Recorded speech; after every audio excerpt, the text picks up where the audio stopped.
Yelling. Okay. Well, thanks for joining.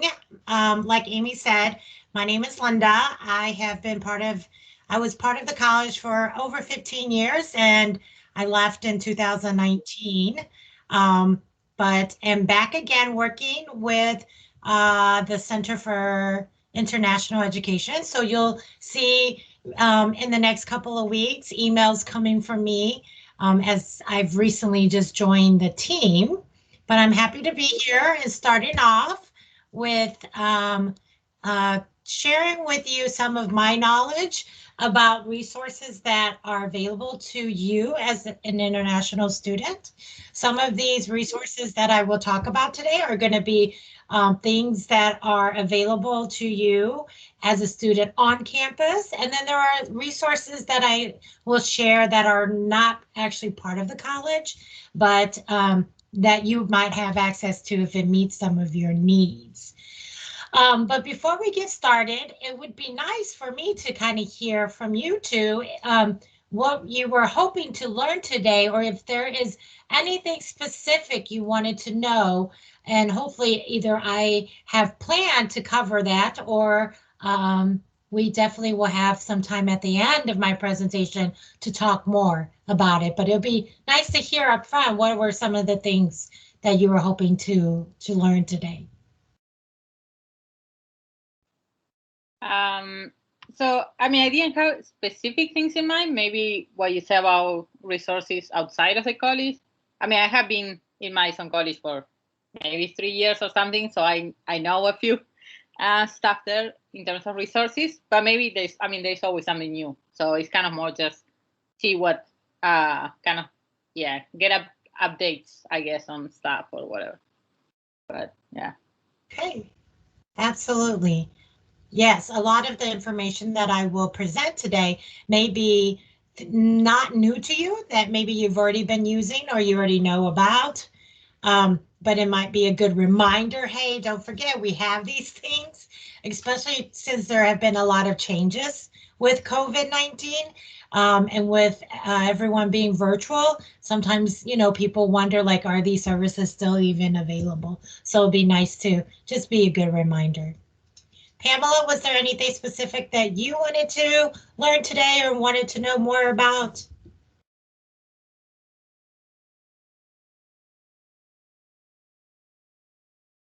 Okay, I definitely will cover some things about funding options that are available for international students as well. All right, so we will go ahead and get started with the presentation.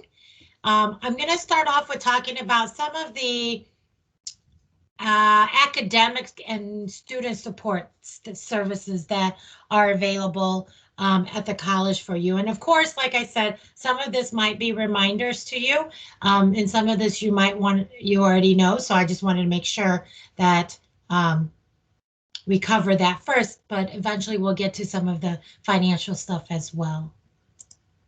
So first, academic and student support on campus.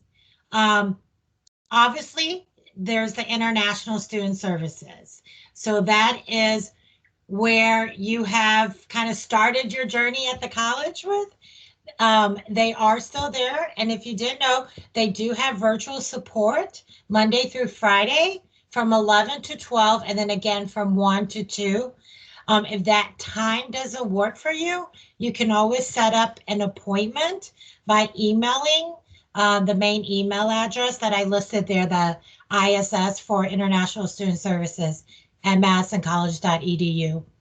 And then you may have seen in the newsletter recently that we will start sending emails out to all students, and we'll be doing what we call student support check-ins. And those are actually going to come from me. So I will be sending emails out, just checking in with you, seeing how things are going, anything you want to talk about, any questions you might have, whatever might be going on in your life right now, and either make referrals to different services that might be able to help you, or I might be able to help answer some questions myself. So those are three ways that International Student Services are available to you right now as well.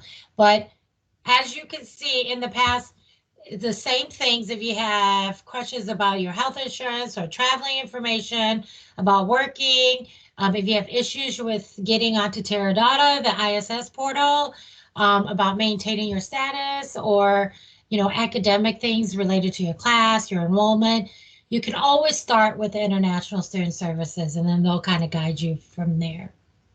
We also have at the college academic and career advisors and counseling services. A lot of times in my 15 years at the college, I have done all three of those roles. So I've been an academic advisor, I've been a career advisor, and I've been a counselor. And so a lot of times students come and they say, what's the difference between all of these and who do I go to for what?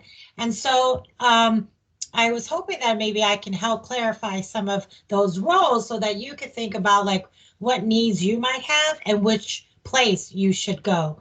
So academic advisors are really there to support you to meet your degree or help you meet your academic goals. And so they are responsible for helping you decide what classes you need to take, what do you still need to take to graduate? Are you taking the right class?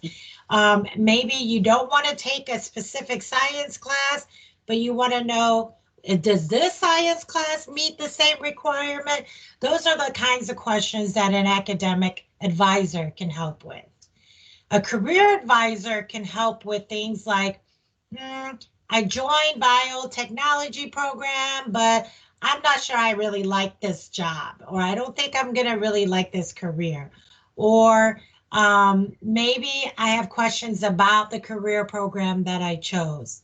They can also help with resumes, cover letters, especially because in the United States, resumes and cover letters may be different than what your country might have taught you how to write them, or what's required on ours versus your country's requirements. And so they can kind of help you write your resume, cover letter for here in the US if you're, just trying to practice those kinds of skills. But that is also where you can go if you need help with interviewing. I know in the past, when my husband was a student there at the college, he's very shy, like your typical quiet Asian man. And he just did not have good interviewing skills. And so before he graduated, I said, you need to go see a career advisor. They will sit with you and they will role play and practice with you on how to answer questions and how to talk, even how to shake hands with someone to show that you're confident. And then how to like manage if you're nervous and things like that. And even those things, if you don't plan to stay in the US or you plan to go home, they will still be helpful when you meet with employers and your different jobs in the future if you interview for different jobs. And then counselors. Counselors are there to help you kind of meet your personal difficulties or questions that you might have. So let's say you're very stressed about this class that you're taking this semester, and you're not sure how to manage the stress or how to better improve your relationship with your instructor, or how do you better understand maybe how your instructor teaches, and you really are struggling and you're really stressed about it and you're really upset and there's lots of emotions around this class. That would be something that you would go talk to counseling about. Other things is maybe you miss home or you have family difficulties, or maybe you have roommate issues, or maybe you're just not feeling, good, and you can tell you're different because of COVID. There's lots of different feelings happening, especially if you have been stuck at home and haven't really been out and socializing to stay healthy. That can also have an effect on people's emotions. So counselors are also available right now for those kinds of conversations. And most of them are doing phone and virtual appointments, all the advisors and the counselors. And so you can easily contact them to schedule an appointment. And I really encourage you to use these services. There has been research done in the past that says students who actually use advisors in counseling are more successful in college because your advisors and your counselors are like your family, but we call them your academic family. And so those are the people you go to when you're struggling. So they, a lot of times I've heard when I was an advisor, students are ashamed to come because they're embarrassed about what their struggles are. There is nothing that academic and career advisors and counselors haven't heard. Um, we know that it's hard to be a student. It's stressful. There's a lot of responsibilities. There's a lot of the future that you don't know what will happen. So that might worry you. Um, and there's a lot of adjustments because every semester you're changing classes, new teacher, new people. And then you add on top of that, you're new to this country. And so it's very, very normal and common. So I hope that you have either already connected with someone or hopefully soon consider doing that. And then there's disability resource services. Those individuals are there to help support you if you qualify for their services. Maybe you've realized that it's difficult for you to learn in your classes, or you've learned that you might have some difficulties with reading. That isn't about your language comprehension, but this would be the same even if it was in your own language. They are there to help provide accommodations to students so that they can be more successful in their classes. And their services is to help individuals who have some challenges and bring them up to the same, what we would call playing grounds, the same level as any student, so that you have a fair chance at being successful. And so maybe just a little bit needs a little bit help in something. That's what the accommodation is for. Moving on, some other resources that are available to students, Writing Center. If you have taken writing classes and you have not had somebody edit it, you will know that is your first mistake. Always have someone read anything you write. My daughter, who's in first grade, is learning this new word called editing. And she would always forget what it means, but they're in first grade, they're 6 and 7-year-olds, and their teachers are reminding them, anytime you write anything, you have to have somebody read it to make sure you didn't forget a punctuation. And so it's the same thing, doesn't matter how old you get, you should always have someone look at it. And Writing Center is available for that.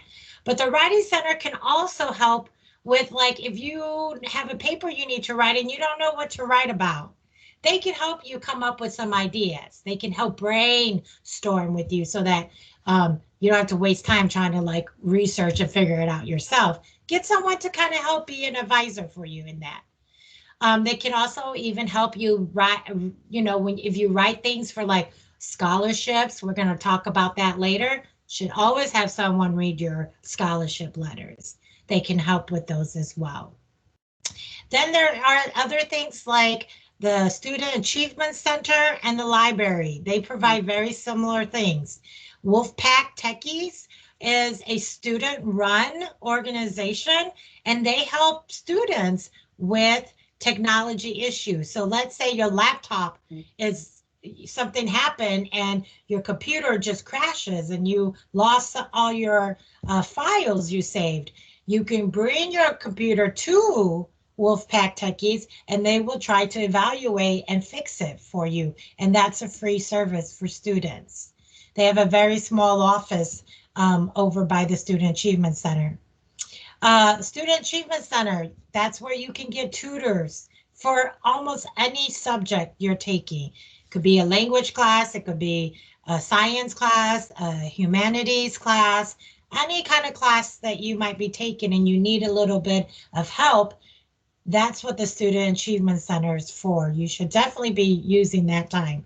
I even had students use the Student Achievement Center for what we say study accountability. Does anybody know what study accountability is? What do you think that means? Making sure that you study. Yeah, it's pretty much just making sure that you study.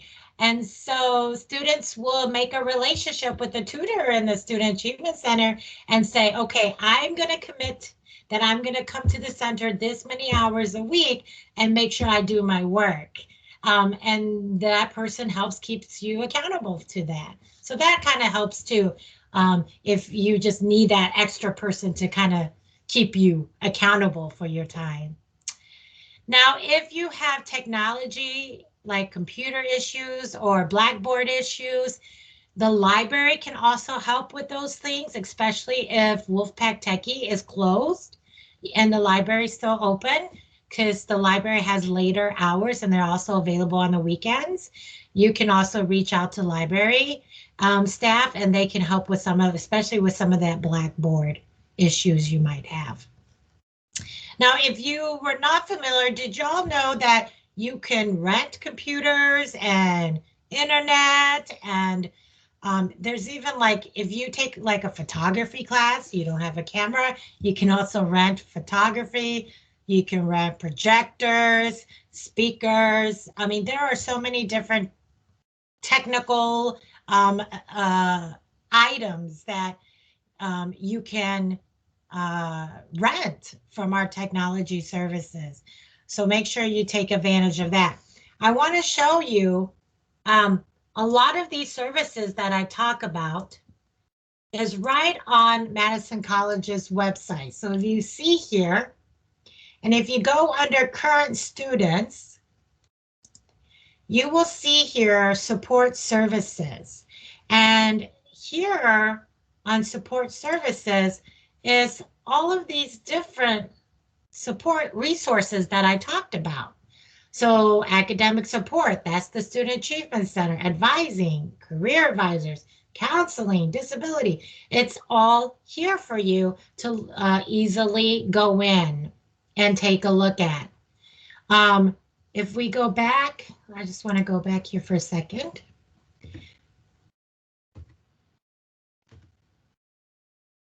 And in my PowerPoint here, there are other resources that are also available for students. So you want to check out some of these resources.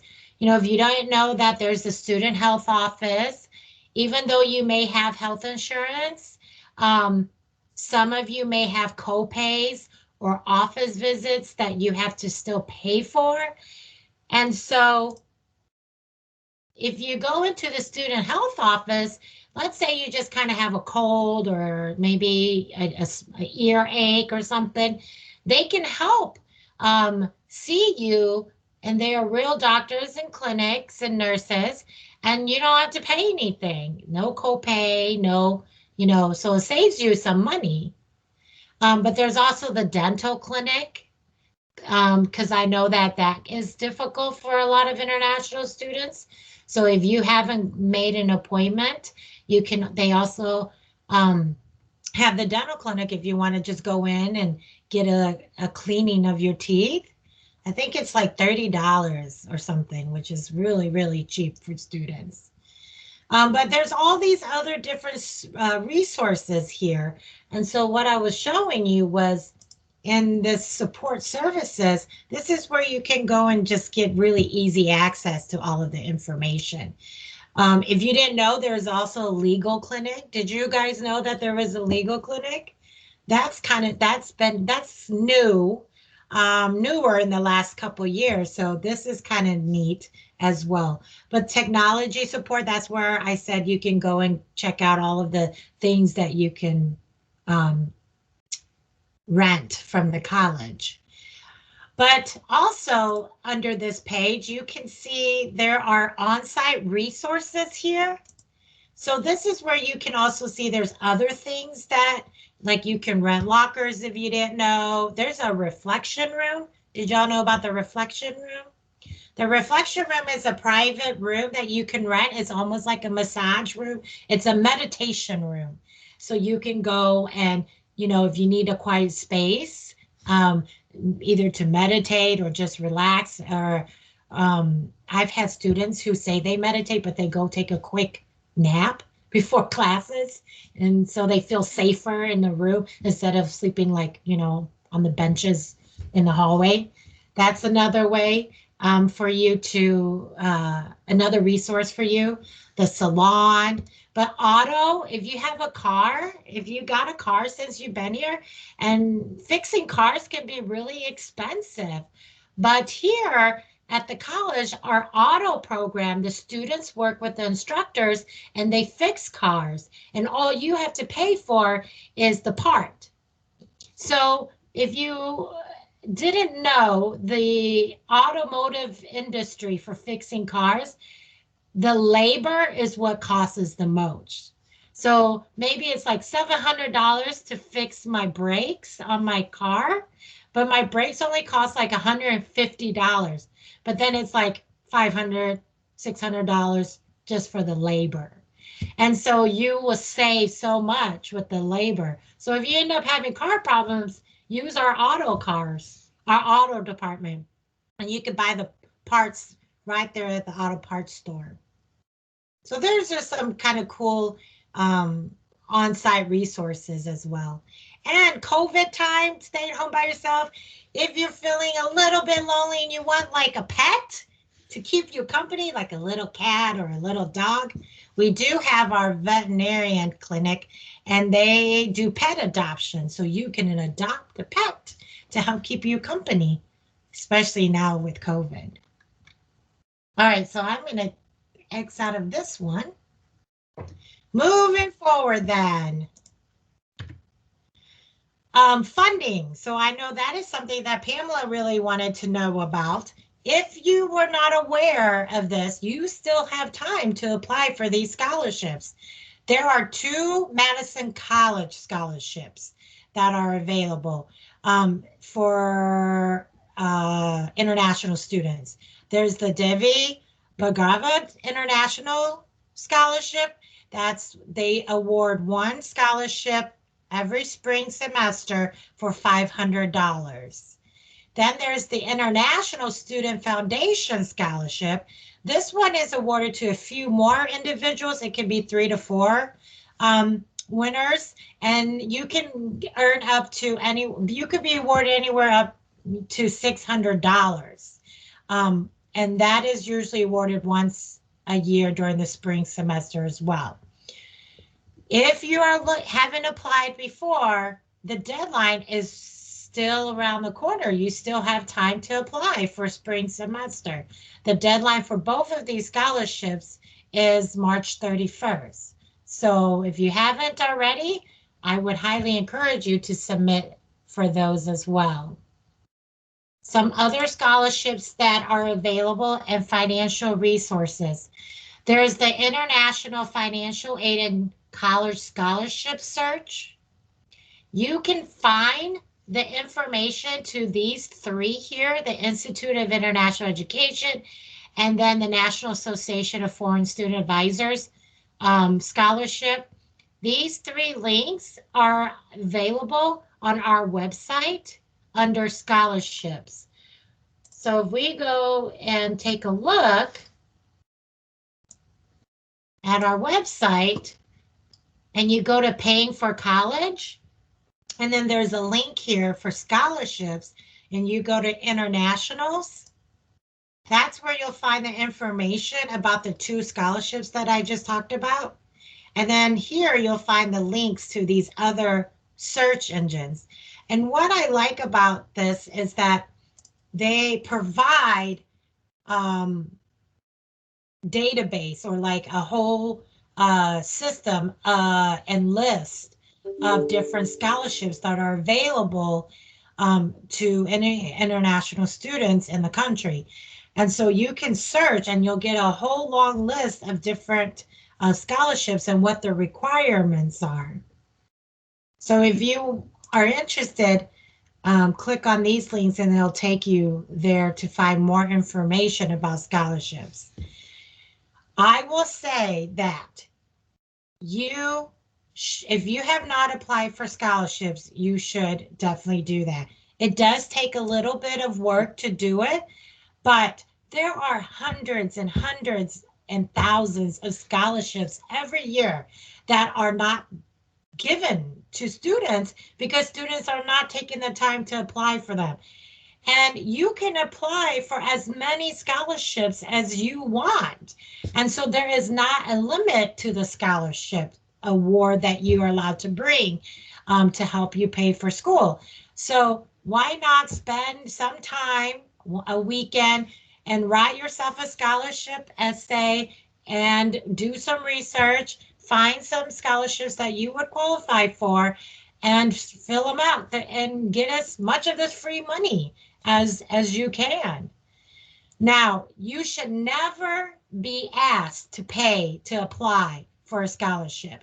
If you are asked to pay, then that could possibly be a scam or maybe not a true scholarships.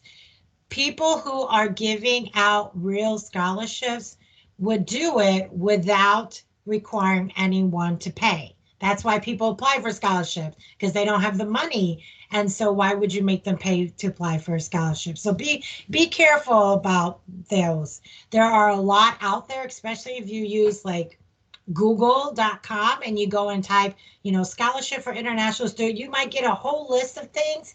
And some of those are going to charge you to even search for their scholarships. So you should never be asked to pay. I would be careful not to engage in those kinds of scholarships.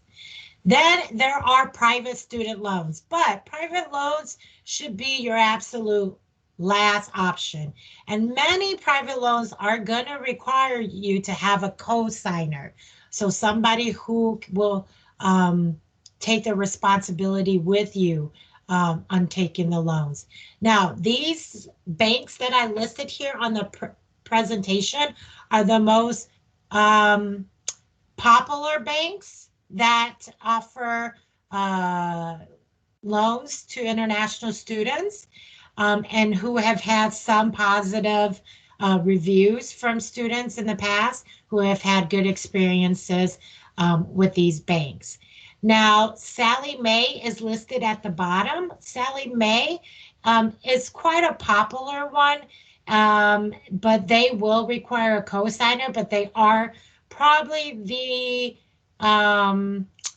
even our US students use Sallie Mae for student loans. They're more commonly used, but Sallie Mae will require a cosigner for international students who request loans. So if you go to their websites, there is lots of information on what they require and how much they're willing to give and what the requirements are. So take a look at those as well. And then I forgot to mention, we can email you this presentation if you need to have the links that I put up here. If you could just let us know in the chat that you would like me to email you the presentation, I can do that as well later, okay?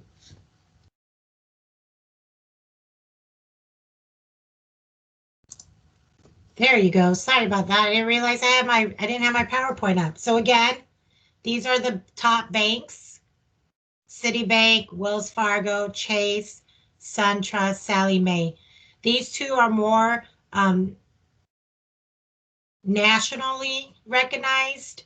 All of them are actually nationally recognized, but we do have these three banks in the Madison area. So if you wanted to go talk to someone in person, you could. But these two would be more of an online process. Any questions about funding?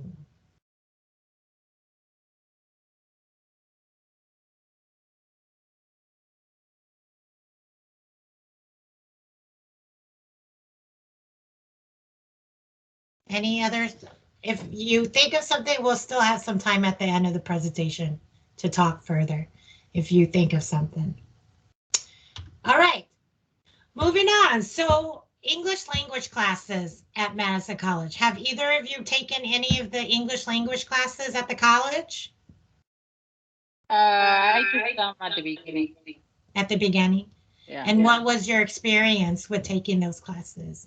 Oh, it was really nice. Yeah, super helpful. Yeah. So we at the college, we have the School of Academic Advancement, which is what we call the non-college credit side of the college. And they provide English as a second language class for free, and provide that can help provide you support to improve on your reading or writing and oral language skills. Now, the only requirements for these classes is that you're at least 18 years old and you reside in the state of Wisconsin. Now, even though you're an international student, if you have a Wisconsin address, then you would qualify. Now, it usually isn't a concern, though. I will honestly tell you, I worked if my 15 years at the college, most of my time was working with the School of Academic Advancement. I was an advisor to all English language ESL students. But it wouldn't really be a concern because you guys are already college students at the college, you're already enrolled. And so it's pretty much just adding in a class to your enrollment. But if you've never taken language classes at the college before, you will need to attend a virtual open testing for ESL classes, and your score will determine your level. So they have beginner, intermediate, and advanced levels. And then after you have a test score, then you can register, and they're doing registration by phone or by email. If you go to this website link that I put here, you will see, I'll pull that up as well.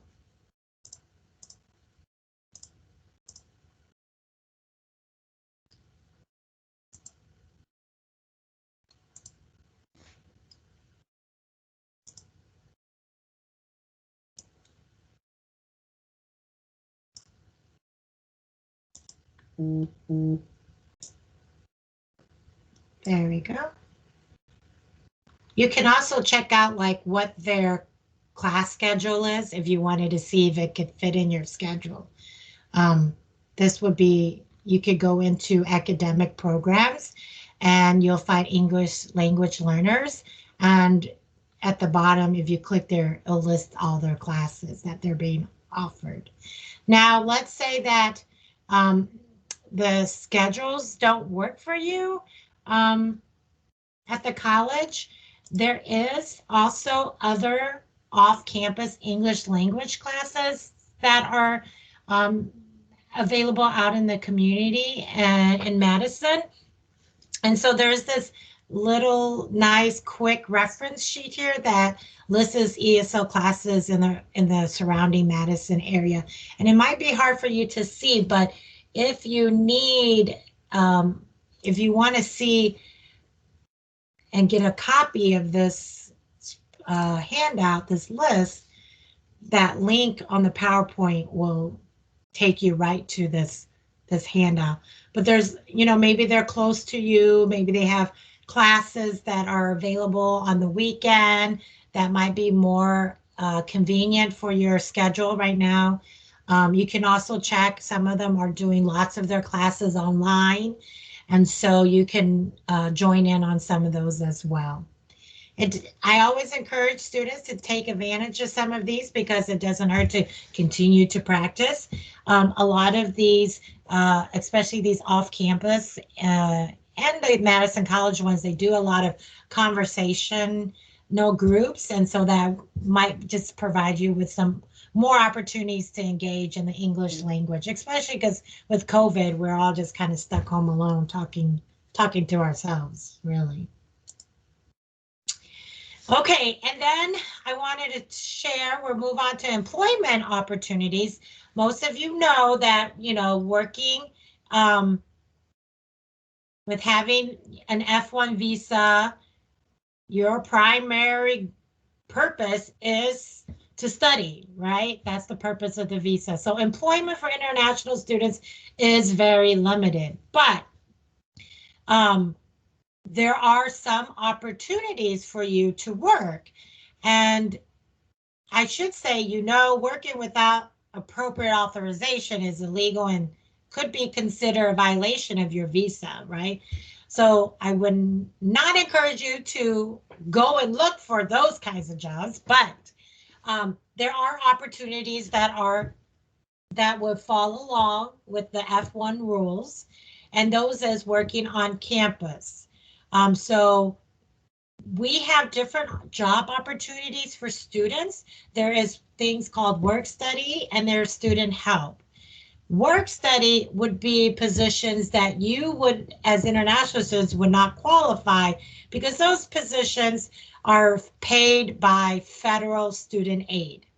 But if the person listing the job says that it's a student help position that is not work study, those positions you would qualify for. Because your F1 visa status, if it's on a I-20 and it was issued by us at the college, then you can work up to 20 hours a week during the school semesters. And then when we're on break during winter and summer, you can actually work more. It is allowable to work more than 20 hours. Now, once you graduate or you transfer to the university, then your employment will have to end because you will no longer be working on our campus. Any questions about working? Okay. Now, to find jobs, the best way for you to go is going right on to Madison College's website. And if you go to under where I said current student and then the support services and click on career and employment, when you go there, that's where you'll be able to find a job link. And when you go to find a job, there's this online program called Handshake that you click on. You would have to create an account with Handshake, but then that's where you'll be able to see all the job listings. Now, some of the job listings on this website are all of the on-campus jobs will be listed on that website. But we do have lots of other jobs from outside the campus that send information to the college and asks us to post it. But when you go in there, you just want to select and filter your search to say only jobs on campus, and then look for the ones that are student help, not the work study. And you can qualify for any of those positions. And again, those career advisors that I told you about, those individuals can help you through this process and help you find jobs as well. All right. Then our last topic that I'm going to cover is housing. I know housing is one of those things that it can be very challenging for young college students. And then you add in their international students, it can definitely be a barrier. Even my own 22-year-old son is looking for an apartment in Madison, and he's really struggling. Many rentals are going to require a 9 to 12 month lease. And so a lot of international students don't want to commit for that entire time, maybe because you're going to plan to go back home and then come back, whatever your situation might be. So just be mindful that most rentals are going to be 9 to 12 months. Now, be careful of private listers, since they have not been certified before they post their rental listing. So sites like Facebook Marketplace or Craigslist, some of those no one has checked their background before they post it. So just be careful and make sure you check for references. So, like I said, my son has been looking for apartments too. And one of the very popular things that is happening right now is subleasing. Either because of COVID, people are needing to move, or people are not, maybe they signed a lease, but then their school is not in session and they just want to stay home with their family. And so they don't need to be in Madison, but they already signed contract. So there are a lot of subleasers. So be careful of scams. Make sure to have a contract with the actual landlord, not the person who's trying to rent out the apartment, their apartment. And so we there is a lot of news out there about people who are just making a deal with you, but they're not the actual person who owns the apartment. And so you want to make sure you have a legal contract with the actual person who lives there. Okay. But here are some resources for you. Madison College partners with Rent College Pads, and this is a place where you can browse rental listings, you can post or even find roommates. It's very popular for people who are looking for roommates to post on this site. So if you go here to the website, the link here that I provided in the presentation, it'll bring you to this web page, which is it's a partnership that we have with this company. So you can find housing, you can find roommates, you can find those subleases, and you can post as well. So this is where you can go and find. We only like to post rentals that are college student friendly, which means they are welcoming college students to apply. So that's another resource that you can use. The other thing that they have, which is really neat, is they on this website, they can also, you can also, not they, you can also watch some renter education series. And so you can learn about renter rights, like what are some laws about renting and what things you have the right to as a renter. So if you're not too sure about how the US functions in regards to renting, those are some good series to watch as well. There is also dormitory living at Edgewood College, and that would be something if you're interested in living more in a dorm where you share a bedroom with a group of other individuals and you share the common space like the living room, kitchen. Sometimes you share a bathroom, but you might have like a bedroom to yourself, or you might have one other person sharing that bedroom with you. And we do have a partnership with Edgewood College for dormitory living. And if you're interested in learning more about that, International Student Services is a good place to start to get more information about that. There are also another option that's called housing cooperatives or co-ops. This place is kind of neat because through this organization, there are these different community organizations or people that live in the Madison area who will provide you with housing. In return, you do things like help, shovel their snow and cut the grass, or you help clean for them, or babysit or something like that. So they, in exchange for different kinds of skills that you might have, they offer housing. And usually these housing are shared housing. So you might share a room with another individual. You would definitely probably have roommates for sure. And then there are always the private rental companies and individuals. But again, many of those will require that international students have co-signers as well. All right. So just to kind of sum it all up, as a reminder, if you've got a question, I know I went through a lot of information, but if you have a question, start here with your International Student Services team, okay? And they may not know the answer.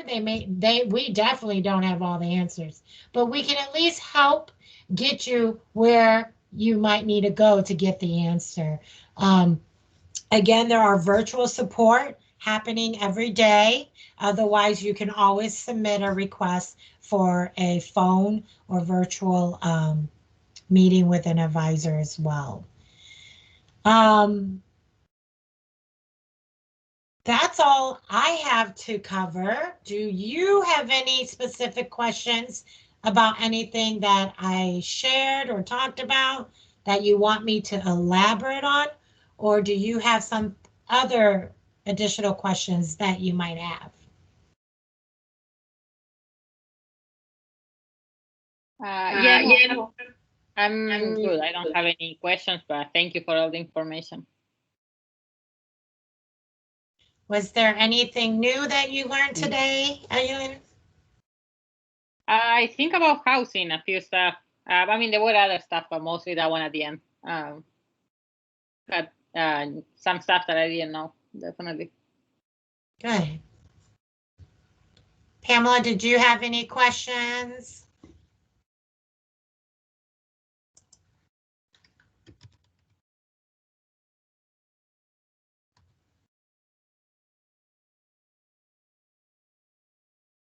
Amy, did you have any last comments or elaborate on anything that I covered? No, just reminders that, we'll send this presentation to both of you so that you have available as a resource, and you feel free to reach out to us at ISS. If you have any follow-up questions or if anything comes up later, of course, you can always reach out to us. And just a reminder, in the next couple of weeks, again, you'll get emails from me. So if you think of things, you can always start there when you get an email. Or if you don't have any questions, you can always just say, things are good, Linda. Thank you. Goodbye. It's all up to whatever you need. And as a reminder, we will be hosting our next monthly Global Connections on March 10th. And that will be specific to GHC. So normally, at orientation, whenever you attended that, we kind of talked a little bit about your GHC insurance, but we'll actually be having someone from GHC coming to present. So you can ask them everything you want to know about GHC and how to use your insurance, and they will go into detail about that. So don't miss out if you are available for that one on March 10th.